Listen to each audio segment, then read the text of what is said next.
انتہائی قابل احترام ساتھیوں، راہ محبت کے ہم نوا با وفا صاحب حیا دوستو،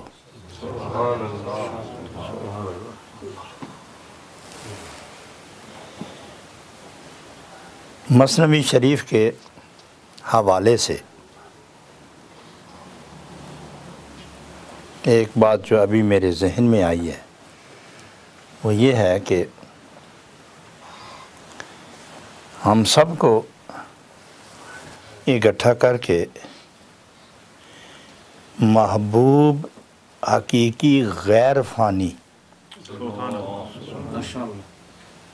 کی طرف متوجہ کرنے کا ایک حسین، جمیل، مقبول، محبوب وسیلہ جو ہمارے درمیان قائم ہوا ہے، مثنوی شریف۔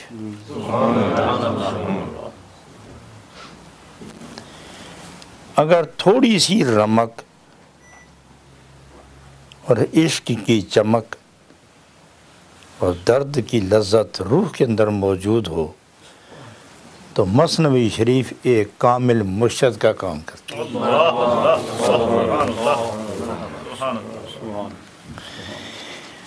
اور لطف کی بات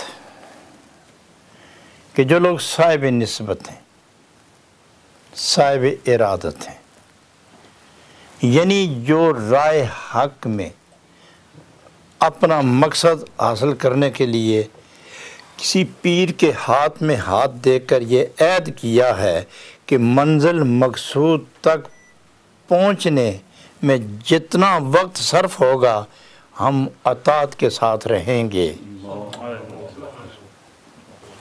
ان کے لیے مثنوی ایک تازہ دم رکھنے کے لیے بڑی جاذب اور مقبول غذا ہے۔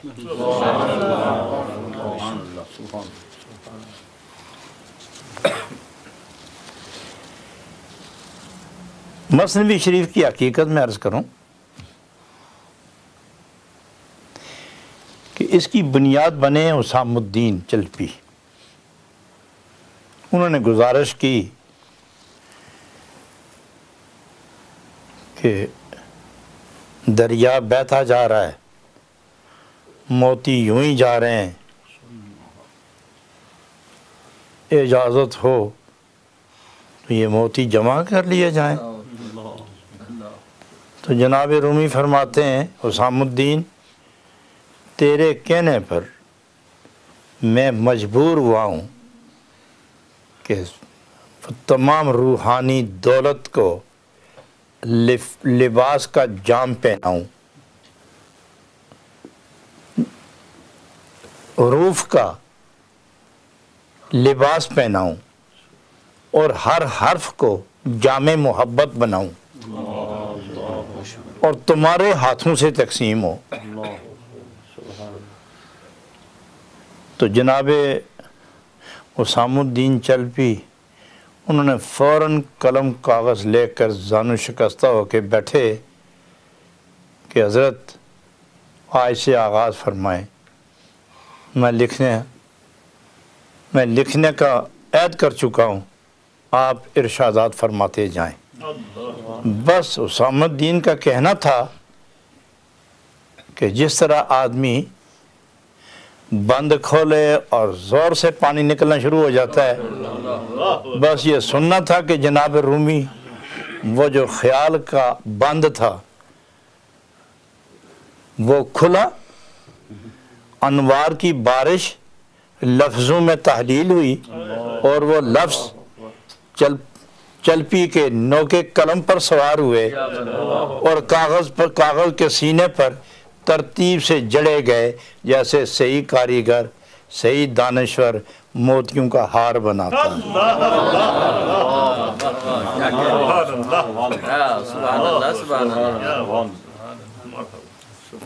جناب رومی کیا فرماتے ہیں؟ ارے بات میری ہوتی تو رک گئی ہوتی، واہ واہ واہ، بات اس کی ہے کہ جب چاہتا ہے تو رکتی نہیں، اور جب کہتا ہے تو کروا کے چھوڑتا ہے۔ سبحان اللہ، سبحان اللہ، سبحان اللہ۔ تو گویا خیال بھی خدا کا، حکم بھی خدا کا، اور دلوں پر واردات بھی نوازش خدا کی، یہ الفاظ بھی اس کے، یہ طریقہ گفتار بھی اس کا، اور حکم بھی اس کا ہے۔ اب میری زبان کھلتی ہے تو اس کے ارشادات منظوم ہو کر تمہارے سپرد ہو رہے ہیں، تو قلم کے ذریعے کاغذ پر جمع کرتا جا، تاکہ جب اس کے بعد دل جلے آئیں گے تو ان کو مرہم کی ضرورت پڑے۔ سبحان اللہ، کیا بات، کیا بات۔ تو یہ مثنوی یوں سمجھو کہ محب اور محبوب کے درمیان وہ راز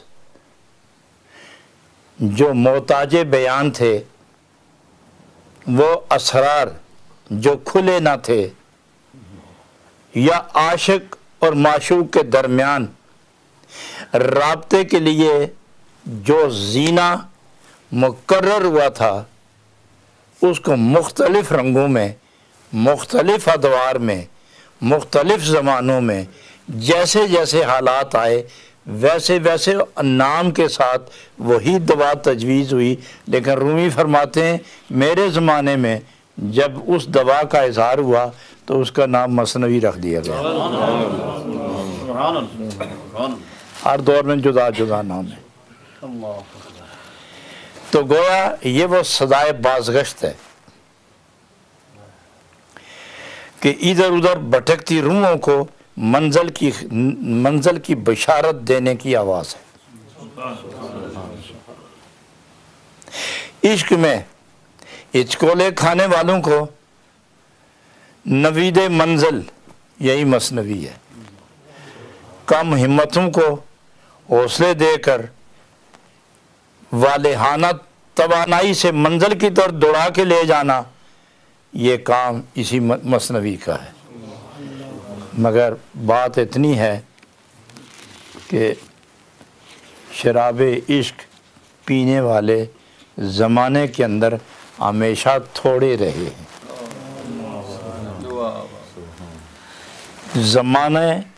ہر زمانے میں عاشقین کا وجود رہا ہے، چونکہ اگر بہاریں نہ ہوں تو کائنات فنا ہو جائے، عاشق نہ ہوں تو کائنات کی رونق تباہ ہو جائے۔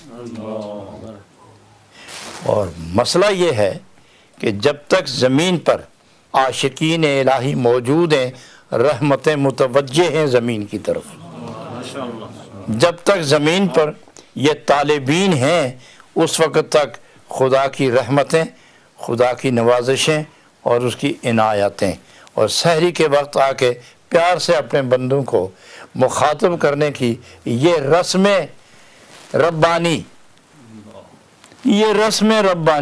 یہ ان طالبین حق اور ان عاشقین رب کے وسیلے سے۔ جب پینے والا ہی کوئی نہ ہو تو پلائے گا کوئی کیا، جب مانگنے والا ہی کوئی نہ ہو تو دے گا کوئی کیا۔ یہی عاشق ہیں کہ ان کی تڑپتی روحیں رب کی رحمتوں کو اترنے پر مجبور کر دیتی ہیں۔ تو اب جناب رومی رحمۃ اللہ علیہ فرماتے ہیں عاشقو جام میں نے دے دیا ہے، اس کو سیدھا رکھو، پڑھتے جاؤ، پیتے جاؤ، گزرتے جاؤ، اور اسی عشق کے خمار اور مستی کو دوسروں تک پہنچاتے چلے جاؤ۔ اور ایک بات اور ہے یار، عشق پہنچانا شاید یہ میرا اپنا ذاتی لفظ ہے جو بے وزن سا ہے۔ آگ تو ایک جگہ سے دوسری جگہ جانے تک کسی کی محتاج نہیں ہوتی، ایک جگہ سے دوسری جگہ آگ کو پہنچنے کے لیے اس کو احتیاج نہیں ہوتا، صرف وہ اپنا راستہ تلاش کرتی ہے۔ جہاں خشک زمین ہو، خشک گھاس ہو، خشک لکڑی ہو، خشک مواد ہو آگ اس کو تلاش کر کے پہنچ جاتی ہے، اور جہاں گیلا پن ہو وہاں سے منہ پھیر لیتی ہے، جہاں وسوسے شیطانی اور نفسانی ہیجان ہو اور اس نفسانی وسوسوں کا گیلا پن جس روح پر ہو عشق ادھر سفر نہیں کرتا، اور جہاں تڑپ تڑپ کے محبوب کے وصل کے پانی کے لیے پیاسی میں ہوتی ہیں، وہ چونکہ خشک ہونے کی وجہ سے مزید طلب کرتی ہیں، اس لیے عشق کی آگ ادھر رخ کر دیتی ہے۔ دوسرے معنی میں دنیا کی جو آگ ہے یہ آواز پر راستہ نہیں بدلتی، دنیا کی آگ آواز پر اپنا راستہ نہیں طے کرتی، عشق روح کی طلب دیکھ کر منزل متعین کر دیتا ہے، جہاں جہاں سے آواز آتی ہے عشق وہیں رخ کر جاتا ہے۔ معزز حاضرین، یہاں ایک بات بڑی مزے کی سن لیں کہ ایک شخص دعائیں مانگ رہا تھا، اے اللہ جن نے مجھ پر ظلم کیا تو ان کے درجات بلند کر دے، اے اللہ جنہوں نے مجھے ستایا انہیں دنیا کی دولت بے حساب دے، جنہوں نے میرے راستے روکے، میرے کپڑے پھاڑے، میری توہین کی، میری اہانت کی، میری تذلیل کی ہے، میری تہجین کی ہے، مجھے تہمت زدہ کی ہے، اللہ کریم میں ان کی بہتری کے لیے آج تو سے دعا کرتا ہوں۔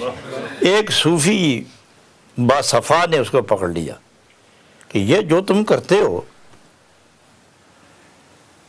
یہ خلاف معمول ہے، یوں ظالموں کو دعائیں دینا، میں نہیں کہتا کہ تو بد دعا دے لیکن خاموش رہنا چاہیے، دعا دینے کا مقصد کیا ہے؟ تو اس نے جو جواب دیا ہے یہ میں ساری تمہید اس کے جواب کے لیے تیار کی ہے۔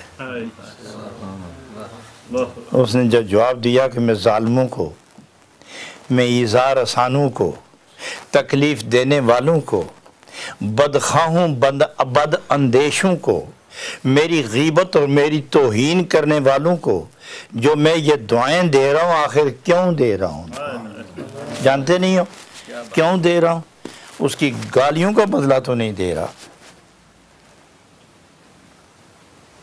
وہ جو خوبصورت لفظ بیان کرتا ہے مجھے گالیاں دیتا ہے اور کبھی پتھر مارتا ہے، کبھی لاٹھیاں مارتا ہے اور کبھی کپڑے پھاڑتا ہے، کبھی راستہ روکتا ہے، اور پھر میں اس کے لیے دعائیں مانگتا ہوں، اس وقت جو مجھے مزہ آتا ہے میں اس کے لیے الفاظ تلاش نہیں کر سکا، لیکن جانتے نہیں ہو کہ آخر یہ میں کیوں کر رہا ہوں؟ جناب رومی اس کے الفاظ کو اپنے انداز میں لے کر اس کو پالش کر کے آپ کے سامنے رکھتے ہیں،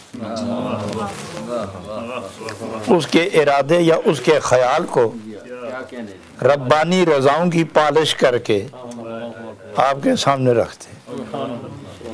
یوں سادے الفاظ آتے تو شاید نظر نہ رکتی، لیکن جب محبت کا رنگ چڑھا کے پیش کیا اور طالب کو حقیقت اور مطلوب کی بارگاہ کے قرب کے مزے کا رنگ دے کر جب بیان کیا، فرمایا ہر درد مند یہاں جب آنکھ لگے گی تو رکے گا، اٹھتا قدم جھک جائے گا اور مچلتی روح کو سکون ملے گا۔ آخر کوئی وجہ ہے کہ مجھے مظلوم بنایا گیا اور ظالم ہنس رہا ہے اور میں رو رہا ہوں، مجھے رونے میں کیا لذت ملی اور اس کو ہنسنے میں کیا ملا؟ یہاں وہ بیان فرماتے ہیں۔ سبحان اللہ۔ گفت نے کوئی عزیہا دیدم،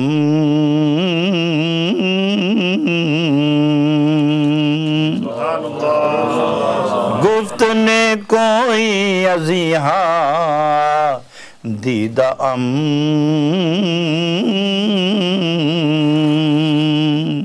من دعا شانزی سبب بگزیدہ ام۔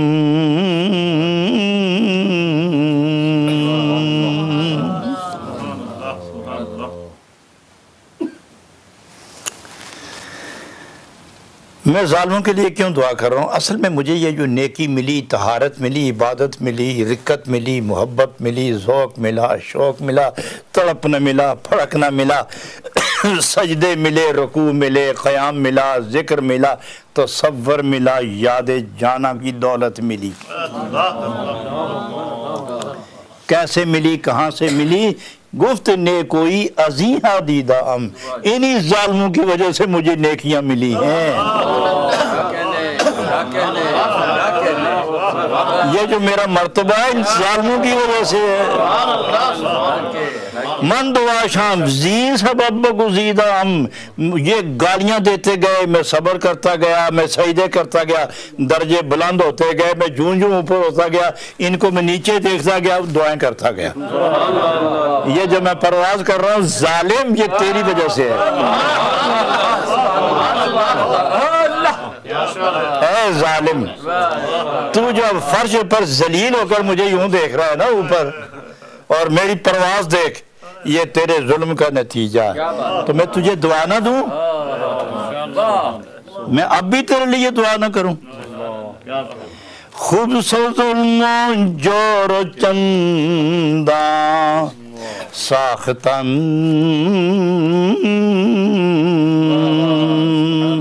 کہ مرا از شر بخیر انداختن۔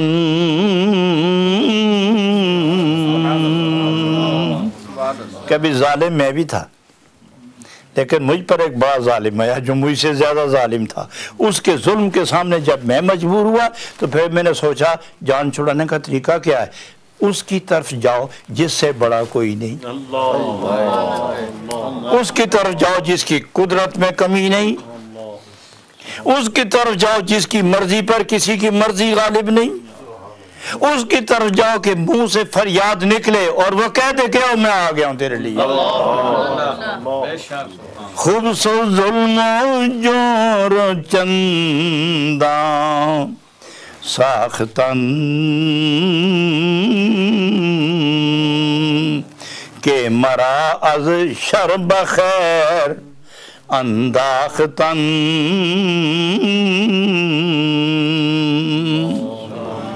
فتنے فساد، جبر و عناد، قصور و شرور، ظلم و تعدی و زیادتی، لعن تان تہمت، جتنے شر کے تمام اسباب اس کے پاس تھے وہ استعمال کرتا گیا، میں خیر کی طرف بڑھتا گیا۔ کہ مرا از شر بخیر انداختن، وہ شر کرتا گیا، میں خیر کی طرف بڑھتا گیا۔ نتیجہ یہ نکلا کہ وہ اور اس کا شر نیچے رہ گئے، میں نیکی کی قوت سے اوپر چلا گیا۔ جب میں اپنی پرواز دیکھتا ہوں، نور کی برسات دیکھتا ہوں، دل کی طمانینت دیکھتا ہوں، روح کی راحت دیکھتا ہوں، دماغ کی طمانینت دیکھتا ہوں، جسم کی سہولت دیکھتا ہوں اور روح کی عظمت دیکھتا ہوں، تو میں کہتا ہوں ظالم تو جیتا رہے تاکہ اور پر بھی تو ظلم کرے، تو ظلم کی لعنت لیتا جا اور ہم صبر کی رحمت لیتے جائیں۔ کیا کیا کمال، اللہ غنی۔ آگے فرماتے ہیں، بڑی مزے کی بات ہے، میں نتیجہ آگے جا کے عرض کروں گا، فی الحال میرے ساتھ کشتی تیزی کے ساتھ روان دوا، جب کسی کنارے کھڑی ہوئی تو بتاؤں گا ہم کتنے موتی چن کر آگے نکلے ہیں۔ ہر دمے کے روب دنیا کر دمے من نزیشاں زخم و ضربت خوردمے، اس کے ظلم، اس کے جبر، اس کے ستم، اس کے قہر اور اس کی ستمرانیاں، اس کی ایذا رسانیاں، یہ ظلم سامانیاں، یہ ستم رسانیاں، یہ ایذا رسانیاں مجھ کو پہنچتی گئیں، میں بلند ہوتا گیا، بلند ہوتا گیا، بلند ہوتا گیا، اور ہر دمے کے روبہ دنیا کردہ میں کبھی اپنی پچھلی زندگی جب یاد آئی تو رخ کیا دنیا کی طرف، من عزیشہ زخم و ضربت خوردہ میں، اسی وقت میری روح پر سخت قسم کا ضرب لگتی تھی کہ کہاں جا رہے ہو، پاک ہو کر پھر پلیت ہونے لگے ہو۔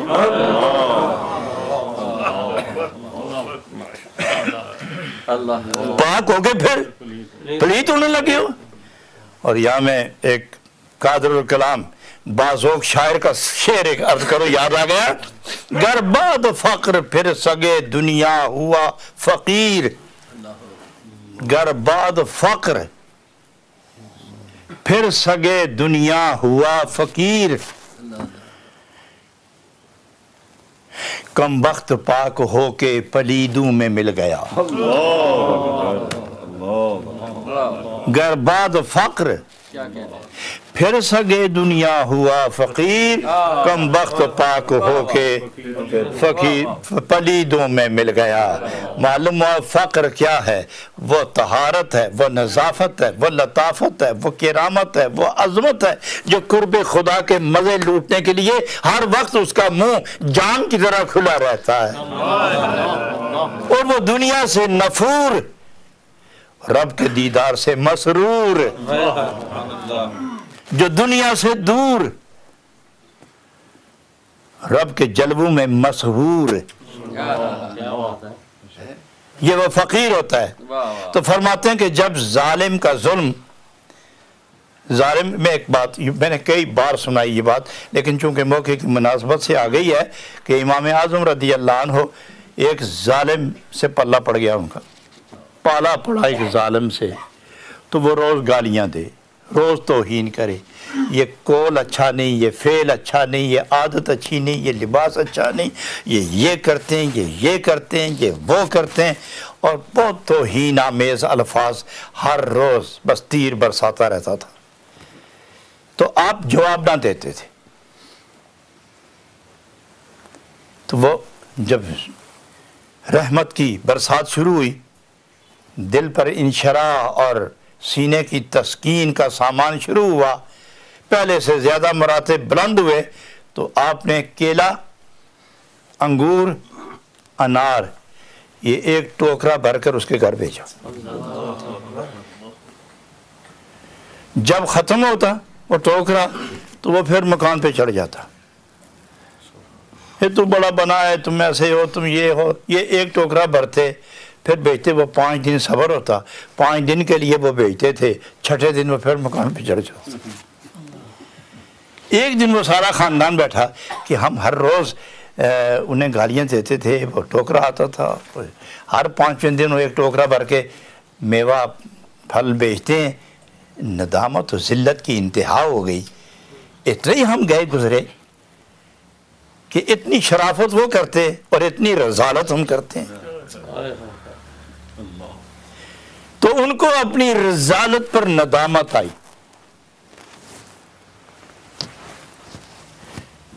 تو سب نے بیٹھ کر توبہ کر لی کہ وہ اب ٹوکرا جب مرضی کے ساتھ بھیجیں گے تو آج کے بعد گالیاں نہیں دیں گے. فیصلہ ہو گیا.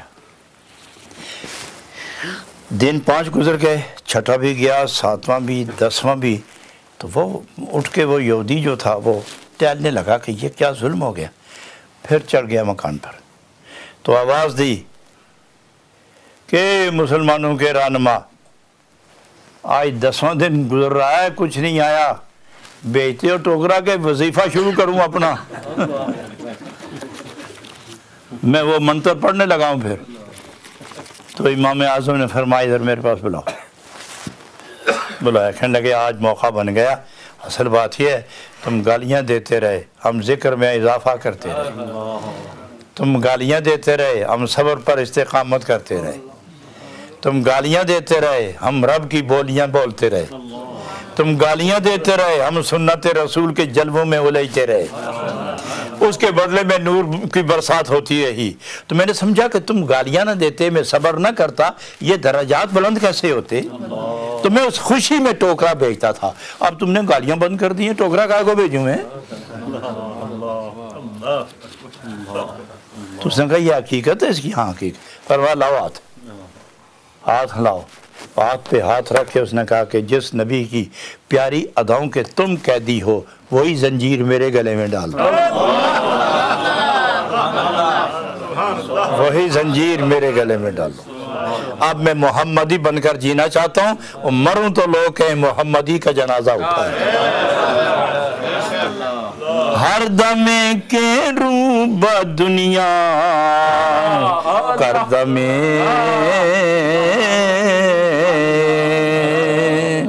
من ازیشان زخم و ضربت خرد میں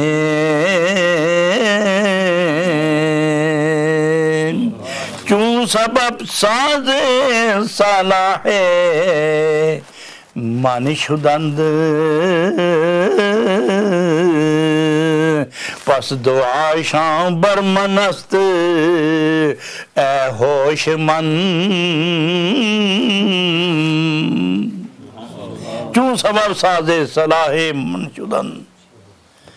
یہ جو مجھے ترقی ملی ہے نا، اصلاح ہوئی ہے، صلاحیت ملی، مصاحبت ملی، صاحب دلوں کے قریب چلا گیا، پاک بازوں کا ساتھی ہو گیا، فرشتوں کے ساتھ باتیں کرنے والوں کی رفاقت مل گئی.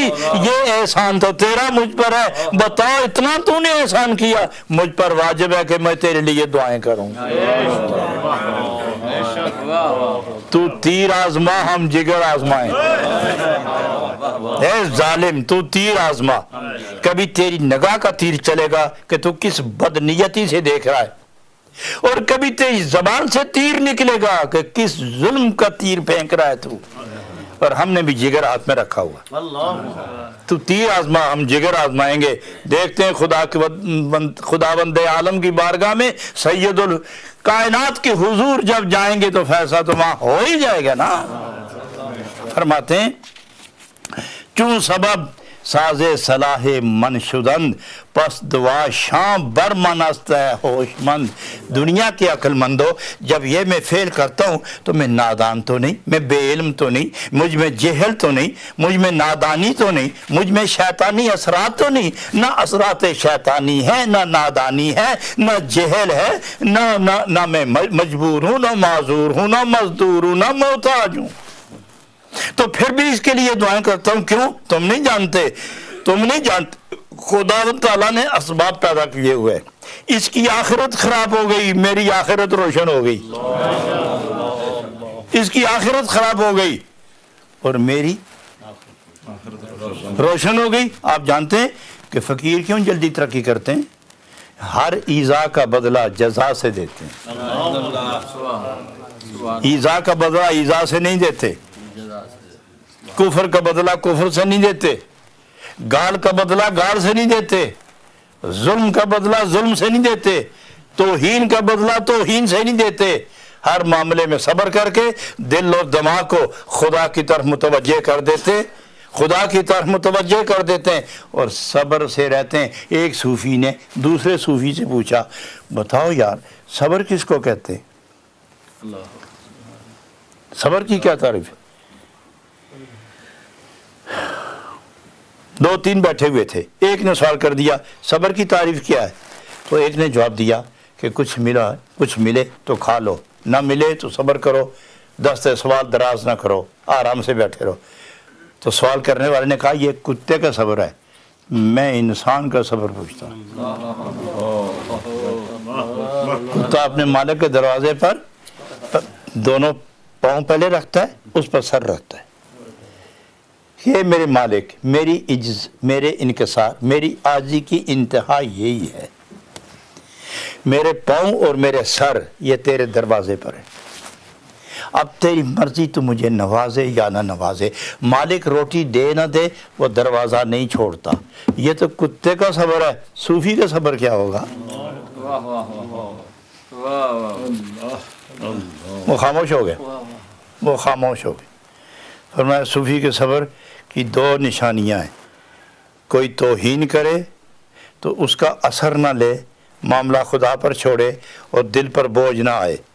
اور دوسرا یہ کہ کوئی چیز نہ ہو تو ذکر کرو، مل جائے تو اپنے سے زیادہ حقدار کو دو اور خود اتنے ذکر میں مست ہو جاؤ کہ یاد ہی نہ رہے کہ کیا ہوا اور کیا نہیں ہوا. فرمائیے صوفی کا صبر ہے. اور اس صوفی کو جب کوئی گالیاں دے تو کیا یہ واپس گالی دے گا؟ وہ تھوڑی دیر خاموش ہوگا. اللہ دیکھتا ہے کہ یہ کرتا کیا ہے. جب یہ خدا پر چھوڑ دیتا ہے تو پھر خدا فرماتا ہے تم نے میرے ذمہ کیا ہے، رحمت تیرے لیے اور لعنت اس کے لیے. تو جب اس پر لعنت برستی ہے اور اس پر رحمت برستی ہے، یہ اوپر چلا جاتا ہے، وہ نیچے کی طرف جاتا ہے، تو یہ اوپر سے ہو کے دعا کرتا ہے میرا اوپر جانا تیری وجہ سے ہے، خدا تجھے اور ذلیل کرے، خدا تجھے اور ذلیل کرے تاکہ تجھے مجھے اور گالیاں دے، کیونکہ عزت ملی پھر گالی ختم ہو جائے گی نا۔ امام اعظم رضی اللہ عنہ، میں نے آپ کے تذکرہ میں پڑھا کہ آپ 2-3 بندے آپ کے ساتھ تھے، غلام، خادم، ہم سفر، تو ایک آدمی شامل ہو گیا تو وہ بار بار گالیاں دے رہا تھا، تیری ٹور کتنی غلط ہے، رفتار کتنی پیڑی ہے، اور تیرا چہرہ کتنا خراب ہے، اور تیرا لباس کتنا گندا ہے، اور تو کتنا دنیا کا متروک الخیال آدمی ہے، اور تو یہ ہے وہ ہے، گالیاں دے گالیاں دے گالیاں دے۔ تو آپ خاموش چلتے رہے، خاموش چلتے رہے، پرواہ تک نہیں تھا، چہرے میں تغیر نہیں آیا، چہرہ اس وقت تک نہیں بدلا تھا جب تک دل نہ بدلے، اور جب دل پر اثر ہو تو چہرہ بتاتا ہے کہ اندر کوئی گڑبڑ ہے۔ تو آپ اطمینان سے چل رہے تھے، اپنے مکان کی دہلیز پر جا کے کھڑے ہو گئے، رخ پھیر کر اسے فرمانے لگے کہ اب دروازہ کھول کر میں اندر جاؤں گا اور تم اندر جا نہیں سکو گے، اگر کوئی باتیں رہ گئی ہوں تو وہ سب سناؤ، میں کھڑا ہو کے انتظار کروں گا، تمہیں ارمان نہ رہے کہ باتیں کچھ رہ گئی ہیں۔ تو اس نے کھڑے ہو کر کہا کہ جب سے میں نے سنا ہے کہ اس دنیا میں جتنے ایمان والے ہیں آپ ان سب کے امام ہیں، تو میں دیکھتا تھا کہ اتنا بڑا انسان، اس کے دل کے اندر گنجائش کتنی ہوگی، تو آزمانے کے لیے پیمانہ تو میرے پاس تھا نہیں، میں گالیاں دینے لگا، لیکن آپ کا چہرہ بدلا نہیں تو مجھے یقین ہو گیا کہ واقعی آپ ہی امام اعظم ہیں، واقعی آپ ہی امام اعظم۔ چون سبب ساز صلاح من شدند پس دعا شام بر من است اے ہوش من۔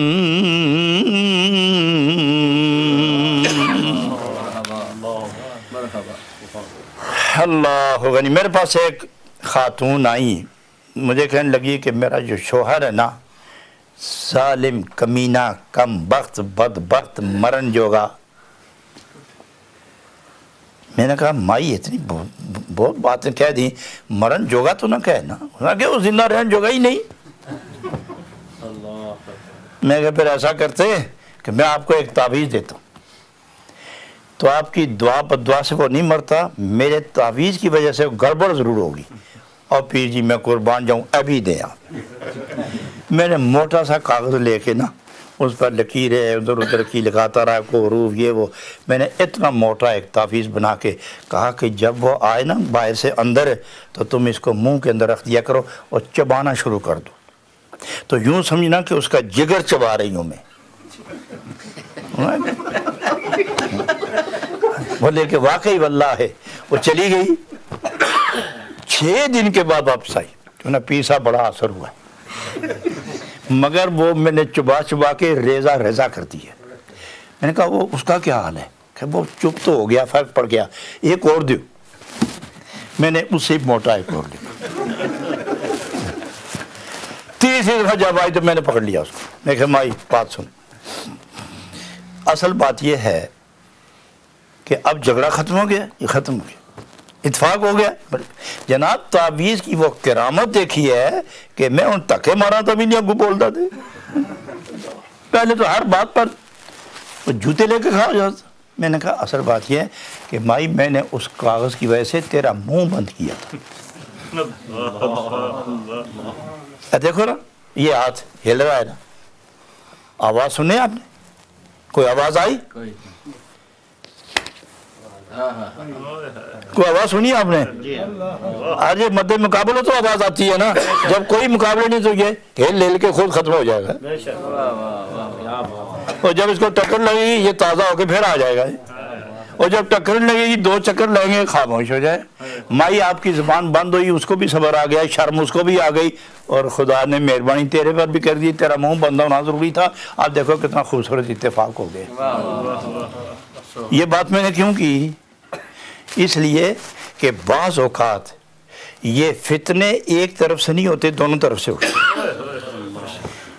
تو جب سننے والا آدمی خاموش ہو جائے اور جواب اس طرح نہ دے اور احسن الی من اسا پر عمل کرے، واہ واہ ماشاءاللہ، واہ واہ، احسن الی من اسا، اسی کے ساتھ برائی کرو جس نے تیرے ساتھ برائی کی ہے، جو گالیاں دے دعا اس کو دو، جو جھوٹ بولے سچائی کا سبق اس کو دو، جو تجھے برا کہے تعریف اس کی کرو۔ تو پھر کیا ہوگا؟ مقابلہ نہیں ہوگا، تیری عبارت اور ہوگی اس کی عبارت اور ہوگی، جب تک دو جنس آپس میں متضاد ہو کے ٹکرائیں نہیں اس وقت تک سلسلہ نہیں بنتا۔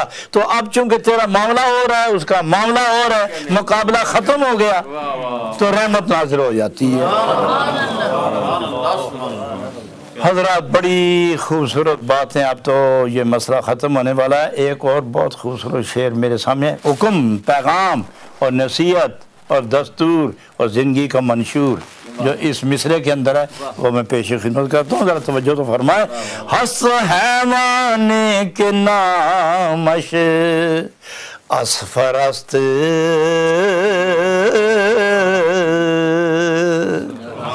کو بزخم چوب زفتو لم ترست،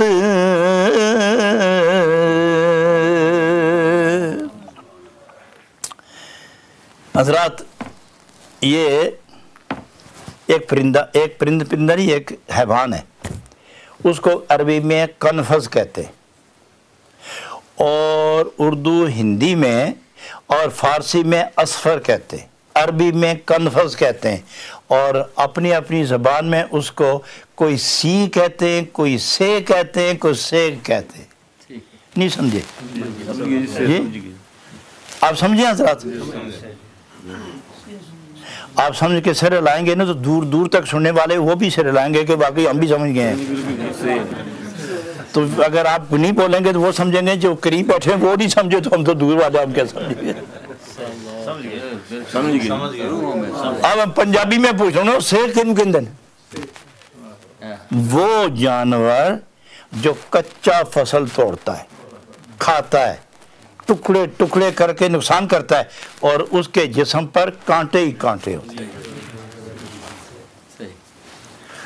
اس کے جسم پر کانٹے ہی کانٹے ہوتے ہیں۔ اور ایک اور ہوتا ہے، وہ چھوٹا سا ہوتا ہے، اس کو چھوٹا سا کنکر پھینکو نا تو وہیں بالکل فٹ پاتھ بن جاتا ہے، اس پر بھی کانٹے ہوتے ہیں۔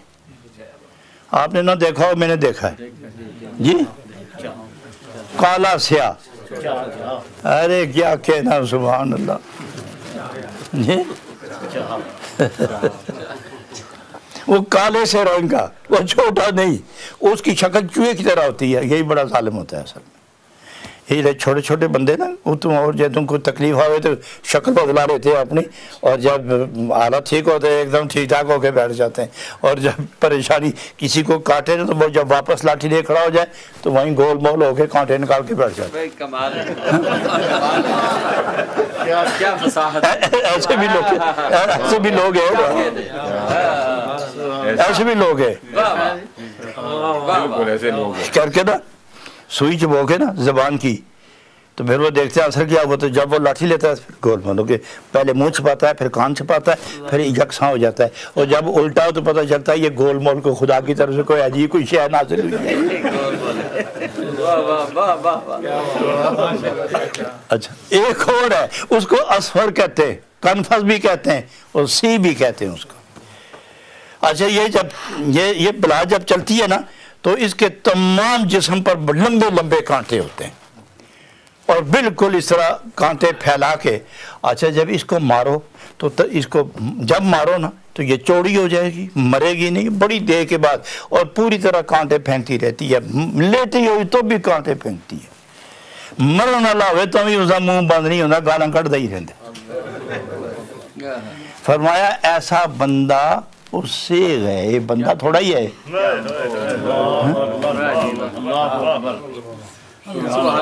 نہ اس پر دم اثر کرے، نہ تعویذ اثر کرے، نہ لاٹھی اثر کرے، اور اس پر کتا چھوڑو تو وہ بھی بھاگ جاتا ہے دیکھے اس کو، اور نہ سانپ نزدیک جاتا ہے، نہ بلی نزدیک جاتی ہے، کوئی شے نزدیک نہیں، وہ ایسا ظالم۔ ختم اللہ علی قلوبہم وعلی سمعہم وعلی ابصارہم غشاوہ،